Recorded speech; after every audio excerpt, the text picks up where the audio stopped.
Je suis en train d'étudier l'ouvrage de Annick Maël, S'initier à l'astrologie, paru chez Erol.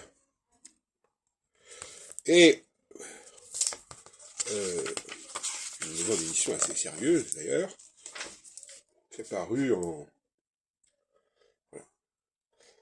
97. Et je note que la référence aux équinoxes et aux solstices est inexistante. C'est-à-dire que, alors en réalité, l'équinoxe et le solstice, c'est la base même du symbolisme astrologique. Le symbolisme astrologique, c'est pas le zodiaque, c'est pas les planètes, c'est les équinoxes et les solstices. C'est ma théorie, j'ai déjà exposé en 76, donc pour l'astrologie. Donc, l'astrologie se coupe de ses véritables racines symboliques, qui sont remplacées par d'autres structures, d'autres dispositifs, comme les rapports entre planètes et signes zodiacaux.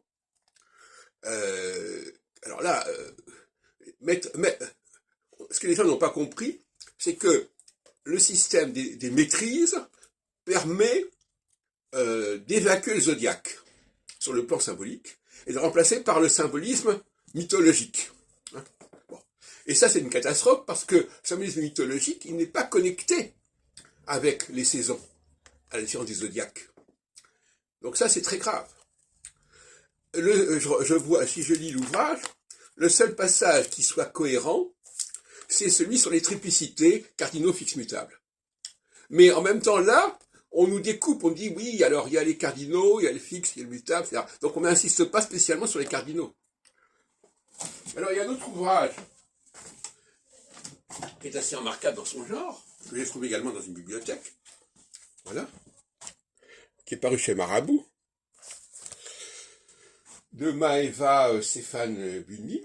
Alors lui, il parle constamment des saisons, mais il n'en parle pas sur le plan équinoxial solsticial, il en parle sur le plan météorologique. Alors il dit, par exemple, voilà, ma routine astro de l'été, ma routine astro de l'hiver, etc. Et là encore, la dimension équinoxiale et solsticiale n'est pas mise en évidence. Et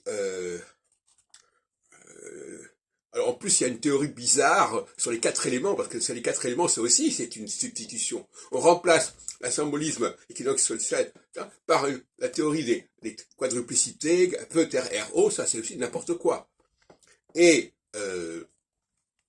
là, nous avons alors les gens, alors pour l'automne, alors il y a effectivement, alors il y a les gens du Sagittaire, il y a les gens de la Balance, il y a les gens du Scorpion, etc. Mais on n'a pas le processus équinoxial et solsticial. Donc, je vous dis très franchement, il faut absolument revenir à ce que j'appelle l'astrologie exolte, c'est-à-dire une astrologie qui d'abord fonctionne sur la symbolique. Qu'est-ce que c'est qu'un équinoxe? Qu'est-ce que c'est qu'un solstice? Bon, alors j'ai aussi l'ouvrage de Messadier, Gérald Messadier, dont le cheval de bataille est la question des précisions des équinoxes. Il croit que c'est très important pour lui, etc. Là, il est complètement à côté de la plaque, pauvre Messadier, parce que finalement, l'utilisation des étoiles fixes en astrologie, c'est ça qui a permis justement de mettre en évidence la précision des équinoxes. Dans le mot équinoxe, donc ça veut dire qu'on faisait attention de déterminer quelle était l'étoile qui correspondait aux équinoxes. Et on s'est aperçu qu'effectivement cette étoile changeait. Alors, il ne faut pas raconter n'importe quoi.